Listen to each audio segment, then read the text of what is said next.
Nous allons maintenant parler des processus de la phase d'exploitation des services. L'un des premiers processus est le processus de gestion des événements. Alors, qu'est-ce qu'un événement? Un événement, c'est tout changement d'état dans un des composants de notre système d'information ou dans un des services de notre système d'information.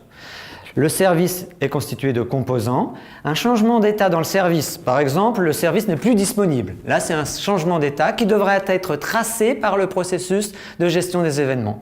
Mais il peut avoir aussi, le service est disponible, mais l'un de ses composants est en alerte. C'est aussi un changement d'état. Une alerte ne rend pas forcément le service indisponible, mais ce composant, pour autant, qui a généré cette alerte, a donc subi un changement d'état.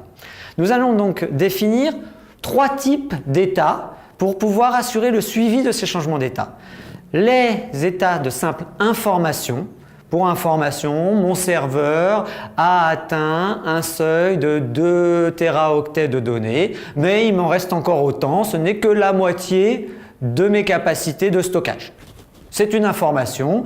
On a décidé de mettre ce seuil pour pouvoir réagir, par exemple, pour établir une commande d'un nouveau disque dur pour pouvoir suppléer ce disque dur en cas de dépassement, cette fois de seuil d'alarme. L'alarme étant un second type d'état.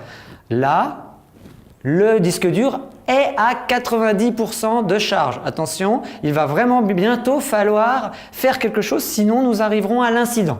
On est donc dans une alarme. Et enfin, le dernier état est donc l'incident. Nous n'avons pas pris en compte les 2 premiers états.